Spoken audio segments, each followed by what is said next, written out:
배추가 김치가 되기 위해서 몇 번 죽을까요? 배추가 김치가 되기 위해서 몇 번 죽을까요? 네, 우리 금요 기도회에 나오시는 분은 바로 답을 하실 수 있을 것입니다. 몇 주 전에 같은 질문을 금요일 드린 적이 있습니다. 배추가 김치가 되기 위해서 최소 5번 죽습니다. 저 뒤에는 손을 들어서 이렇게 5번 이렇게 본인이 금요 기도에 나온다는 거죠. 밭에서 뽑힐 때 죽습니다.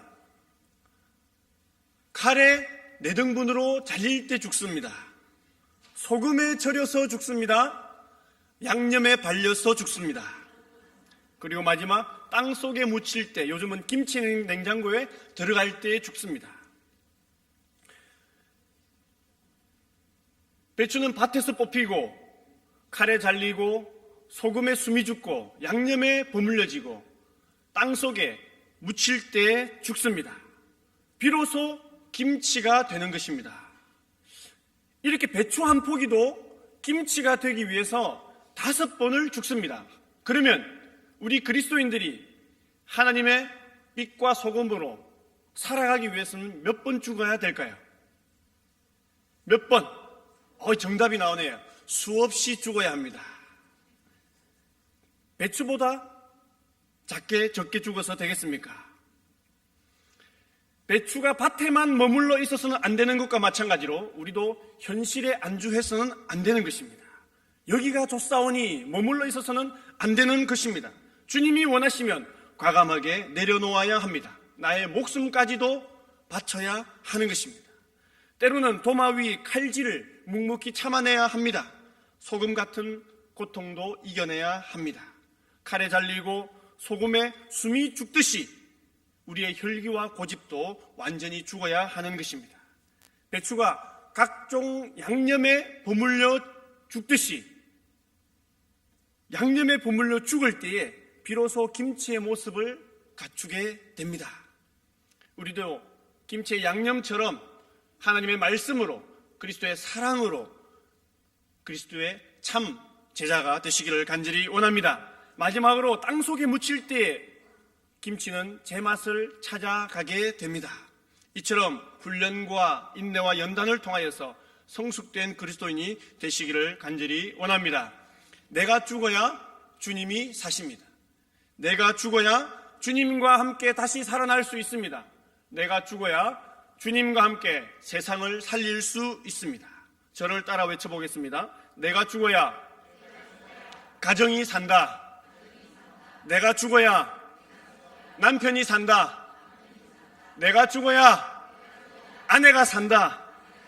내가 죽어야 왜 작아집니까? 벌써 죽었습니까? 내가 죽어야 교회가 산다. 내가 죽어야 광양이 산다. 내가 죽어야 세상이 산다. 요한복음 12장 24절 말씀에 내가 진실로 진실로 너희에게 이르노니 한 알의 밀이 땅에 떨어져 죽지 아니하면 한 알 그대로 있고 죽으면 많은 열매를 맺느니라. 죽어야 많은 열매를 맺을 수 있습니다. 예수님께서도 하나님의 선한 사역을 이루시기 위하여 친히 희생의 제물이 되셨습니다. 죽으셨습니다. 분명한 사실은 내가 죽지 않으면, 내가 희생하지 않으면 하나님의 선한 일을 결코 이룰 수 없다는 사실입니다. 오늘 말씀의 제목이 언어를 바꾸면 인생이 달라진다입니다. 어떻게 말을 바꾸는데 인생이 달라질까요? 하나님의 말씀에는 능력이 있고 권세가 있습니다. 믿으시죠? 하나님께서는 말씀으로 온 세상 만물을 창조하셨습니다. 빛이 있으라 하심에 빛이 있었습니다. 말씀으로 물과 궁창을 나누셨습니다. 해와 달과 별과 풀과 채소, 나무 새 짐승을 말씀으로 만드셨습니다. 창세기 2장 19절 20절 말씀에 여호와 하나님이 흙으로 각종 들짐승과 공중의 각종 새를 지으시고 아담이 무엇이라 부르나 보시려고 그것들을 그에게로 이끌어 가시니 아담이 각 생물을 부르는 것이 곧 그 이름이 되었더라. 아담이 모든 가축과 공중의 새와 들의 모든 짐승에게 이름을 주니라. 아담이 각 생물을 부르는 것이 곧 그 이름이 되었습니다. 아담이 이름을 지어 주었습니다. 하나님은 우리의 언어와 말 가운데 힘과 권세를 주셨습니다. 우리 인간에게도 하나님의 능력을 나누어 주신 것입니다. 그래서 하나님의 백성들이 드리는 기도가 하나님께 상달되는 것입니다. 우리가 이 세상을 살아가면서 다시 주워 담지 못하는 것이 두 가지 있습니다. 무엇일까요? 첫 번째는 엎질러진 물입니다. 그리고 두 번째는 내뱉은 말. 이 두 가지는 다시 주워 담을 수 없습니다. 그만큼 우리 입을 통해 나오는 말에는 반드시 책임을 져야 한다는 것입니다. 왜냐하면 우리 말 한마디가 사람을 살리기도 하고 사람을 죽이기도 하기 때문입니다. 오늘 말씀 잠언 18장 20절 21절 말씀을 다시 한번 보면 사람은 입에서 나오는 열매로 말미암아 배부르게 되나니 곧 그의 입술에서 나는 것으로 말미암아 만족하게 되느니라. 죽고 사는 것이 혀의 힘에 달렸나니 혀를 쓰기 좋아하는 자는 혀의 열매를 먹으리라. 말의 씨는 반드시 열매가 되어서 말을 뿌린 자에게 소득이 되어 돌아온다는 뜻입니다. 혀가 한 사람의 운명을 좌우하고 혀를 쓰기 좋아하는 사람은 그 결과를 스스로 책임져야 한다는 뜻입니다. 은혜에는 그 사람의 마음이 담겨져 있습니다. 따라서 말은 곧 그 사람의 마음인 것입니다. 잘 생각해 보십시오. 우리가 마음먹은 것을 생각합니다. 우리가 마음속에 담고 있는 것을 계속 생각합니다. 그리고 그 생각이 우리 입을 통하여서 나오게 됩니다. 우리가 말을 통하여 반복할 때 어떻게 될까요? 손과 발을 통하여 행동하게 됩니다. 그리고 그 행동이 반복될 때 우리의 습관이 되고 우리의 습관이 곧 가치관이 되고 우리의 인생이 됩니다. 그 중심에 말이 있습니다. 마음먹은 것이 생각을 하게 됩니다. 우리 마음속에 있는 것을 우리는 계속 생각하게 되어 있습니다. 생각하다 보면 말로 나옵니다. 말하는 것이 행동으로 이어지고 그 행동이 반복되어 습관이 되고 그 습관이 바로 우리의 가치관, 우리의 중심, 그리고 인생을 좌우하게 되는 것입니다. 따라서 우리의 언어가 병이 들게 되면 육신의 병이 따라옵니다. 그리고 육신의 병이 들면 정신의 병이 따라옵니다. 정신의 병이 들면 영혼의 병이 따라오게 됩니다. 따라서 우리는 긍정적인 말을 해야 합니다. 세워주는 말을 해야 합니다. 사랑하고 위로하는 말을 해야 합니다. 반대로 부정적인 말, 상대방을 끌어내리는 말, 비판하고 판단하고 정죄하는 말, 그 말은 상대방뿐 아니라 그 말을 내뱉는 자신도 그 영향을 그대로 받는다는 것을 우리는 꼭 기억해야 할 것입니다. 말은 우리 생활에 큰 영향력을 차지하고 있습니다. 또 앞으로도 그럴 것입니다. 말이 얼마나 중요한지 속담에도 이런 말이 있습니다. 말 한마디로 천냥빚을 갚는다. 천냥의 빚 있으신 분 말을 잘 하십시오. 갚을 수 있습니다. 그만큼 말이 중요하다는 것이죠. 우리가 예전에 개 이름을 붙여도 이렇게 붙였습니다. 해피, 행복하자는 것이죠. 강아지에게 이름을 붙여도 해피라고 부릅니다. 왜입니까? 그만큼 이름을 어떻게 붙이느냐에 따라서 마음 상태가 달라지기 때문입니다. 고래도 칭찬하면 춤을 춘다. 고래도 칭찬하면 춤을 추죠. 말의 힘이 얼마나 큰지를 보여주는 증거입니다. 우리는 따라서 말을 잘 해야 합니다. 언어를 잘 선택해야 합니다. 잔디밭이 있으면 이런 팻말이 있습니다. 절대 들어가지 마시오. 공격적이죠. 절대 들어가지 마. 그런데 미화시켜서 이런 팻말이 있습니다. 밟으면 잔디가 아파요. 그러면 잔디가 아플까봐, 그죠? 조심하게 됩니다. 옛날 서세원 쇼에 이런 낱말 맞추기가 있었죠. 부부를 두 글자로 하면 뭐가 됩니까? 왜 원수가 되죠? 그래서 네 글자. 그래서 어떻게 됐죠? 평생 원수가 됐지 않습니까? 식당에 가면 이런 내용이 붙어 있습니다. 음식을 남기면 벌금, 이렇게. 먹으면서도 걱정이 됩니다. 벌금 낼까봐. 그런데 우리 교회 식당에도 이런 말을 붙여놓으면 얼마나 좋을까요? 하나님의 축복이라면 버리겠습니까? 잔반통 앞에 하나님의 축복이라면 버리겠습니까? 버리다가도 우리 민족이 어려운 시절을 많이 겪었습니다. 특히 우리 자녀들 세대들은 잘 모르지만 우리 부모님 세대들은 전쟁도 겪었고 보릿고기 여러 가지 힘들고 어려운 시절을 많이 겪었습니다. 그런데도 오늘날 이렇게 부흥한 이유가 있습니다. 왜일까요? 하나님의 은혜이죠. 물론 우리 어머니들이 우리 어린아이들이 코를 흘릴 때 코를 닦아주면서 뭐라 그랬습니까? 흥해라, 흥해라. 그래서 우리 자녀들이 계속 흥하고 있습니다. 흥해라. 우리 청년들 흥하십시오. 흥하십시오.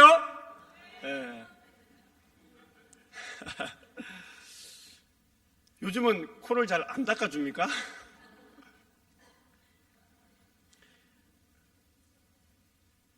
이사야 57장 19절 말씀에 입술의 열매를 창조하는 자 여호와가 말하노라.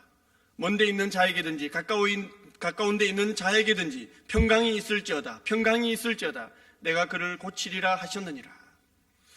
입술의 열매를 창조하는 자 여호와가 말하노라. 하나님은 입술의 열매를 창조하시는 분이십니다. 이사야 57장 19절 말씀입니다. 이 말씀은 두 가지 측면에서 볼 수 있습니다. 첫 번째는 하나님의 말씀은 변함이 없다라는 사실입니다. 하나님의 언약은 반드시 이루어진다라는 뜻입니다. 하나님의 언약이 변했다면 우리는 벌써 사단의 자녀가 되어 있을 것입니다. 하나님의 그 사랑이 변치 않고 신실하시기 때문에 우리가 오늘날 이렇게 성전에서 하나님을 예배할 수 있는 것입니다. 두 번째 살펴볼 측면은 하나님은 우리의 입술의 고백대로 이루어 주신다라는 것입니다. 하나님은 우리 입술의 고백 그대로 이루어 주신다는 것입니다. 입술의 열매를 창조하여 주십니다. 창조라는 것이 무엇입니까? 무에서 유가 창조입니다. 없는 것도 새롭게 만들어 주시는 것이 창조인 것입니다. 이 얼마나 무서우면서도 감사한 말씀입니까? 하나님은 하나님의 귀에 들리는 대로 이루어 주신다라는 말씀입니다. 따라서 우리는 말을 바꿔야 합니다. 우리 입에서 하나님을 원망하고 불평하는 언어가 사라져야 합니다. 또 안 된다, 못한다, 부정적인 말도 사라져야 됩니다. 남을 판단하고 정죄하는 말, 상처 주는 말도 사라져야 합니다. 특히 주의 일을 하는 데 있어서 경기가 안 좋아서 못합니다. 나라가 어지러워서 못합니다. 하지 않기를 바랍니다. 없어서 못하겠다, 바빠서 못하겠다, 나이 들어서 못하겠다. 입술로 하나님을 원망하지 마십시오. 그것은 하나님의 능력을 입술로 부정하는 것입니다. 하나님의 능력을 입술로 범죄하는 것입니다. 바쁘기 때문에, 없기 때문에 더 하나님을 의지해야 되는 줄 믿습니다. 나이가 들었기 때문에 더 주의 일에 힘써야 될 줄 믿습니다. 주님 만날 날이 얼마 남지 않았다면 더 주님의 일을 하다가 주님의 부르심을 받아야 되지 않겠습니까? 그것보다 더 큰 복은 없다라고 생각이 듭니다. 한국 사람 입에 늘상 붙어 다니는 단어가 있습니다. 무엇이죠? 죽겠다. 설교 시간 잠아 죽겠다. 배불러 죽겠다. 배고파도 죽겠다. 기분 좋아도 죽겠다. 기분 나빠도 죽겠다. 왜 다 죽겠다라 하죠? 그 말을 어떻게 바꿔야 된다고요? 그렇죠. 죽게 있다. 죽겠다를 죽게 있다. 기뻐도 죽게 있다. 슬프도 죽게 있다. 배고파도 죽게 있다. 배불러도 죽게 있다. 기쁨도 슬픔도 죽게 있는 줄 믿습니다. 우리가 말을 바꾸게 되면 기적이 일어납니다. 한번 따라해 보겠습니다. 말을 바꾸면 기적이 일어난다. 말을 바꾸면 절망이 소망으로 변한다. 말을 바꾸면 삶이 회복된다. 우리가 말을 바꾸면 하나님의 기적이 일어납니다. 절망이 소망으로 변하게 됩니다. 깊은 마음속에서 기쁨이 샘솟게 되는 줄 믿습니다. 삶이 회복될 줄 믿습니다. 마태복음 12장 36, 37절 말씀에 내가 너희에게 이르노니 사람이 무슨 무익한 말을 하든지 심판날에 이에 대하여 신문을 받으리니 내 말로 의롭다 함을 받고 내 말로 정죄함을 받으리라. 마태복음 12장 36, 37절 말씀입니다. 사람이 무슨 무익한 말을 하든지 심판날에 이에 대하여 신문을 받으리니 내 말로 의롭다 함을 받고 내 말로 정죄함을 받으리라. 골로새서 4장 6절 말씀입니다. 골로새서 4장 6절 말씀. 너희 말을 항상 은혜 가운데서 소금으로 맛을 냄과 같이 하라. 너희 말을 항상 은혜 가운데서 소금으로 맛을 냄과 같이 하라. 하나님은 우리의 말에 능력과 권세를 주셨습니다. 우리의 고백을 귀담아 들으십니다. 감사는 더 큰 감사로, 사랑은 더 큰 사랑으로 열매를 거두게 하십니다. 반대로 불평은 더 큰 불평으로, 미움은 더 큰 시기와 질투의 열매를 맺게 하십니다. 선한 말을 심으면 선한 열매를 맺습니다. 반대로 악한 말을 심으면 악한 열매를 맺습니다. 우리 말에 믿음을 넣으시길 바랍니다. 우리 말에 칭찬을 넣으시길 바랍니다. 사랑을 넣으시길 바랍니다. 감사를 넣으시기 바랍니다. 축복을 넣으시기 바랍니다. 은혜를 넣으시기 바랍니다. 법대로 정확하게 판단하고 칼로 자르는 것도 중요합니다. 하지만 평상시에 그 칼을 감싸고 있는 칼집이 더 중요하다는 것을 우리는 늘 기억해야 합니다. 바로 은혜입니다. 품어주는 사랑입니다. 한번 연습해 보겠습니다. 우리 옆에 분을 바라보고 집사님 사랑합니다. 집사님 감사합니다. 집사님 축복합니다. 네, 우리 집사님 했으니까 이제 권사님으로 바꿔서 권사님 때문에 살만 납니다. 네, 이제 장로님 때문에 우리 교회가 힘이 납니다. 목사님 때문에 크게 목사님 때문에 행복합니다. 다시 한 번 더 목사님 때문에 행복합니다. 여기서 또 행복에 죽겠습니다 하면 안 되겠죠. 예, 우리 살겠습니다. 예. 죽게 있습니다. 좋습니다. 예. 목사님 때문에 행복해 죽게 있습니다. 예. 오늘 말씀 잠언 18장 20절 21절 말씀 다시 한번 봉독해드립니다. 사람은 입에서 나오는 열매로 말미암아 배부르게 되나니 곧 그의 입술에서 나는 것으로 말미암아 만족하게 되느니라. 죽고 사는 것이 혀의 힘에 달렸나니 혀를 쓰기 좋아하는 자는 혀의 열매를 먹으리라. 아멘. 사단은 우리가 입술로 범죄하기를 원합니다. 사단은 우리가 입술로 범죄하기를 원합니다.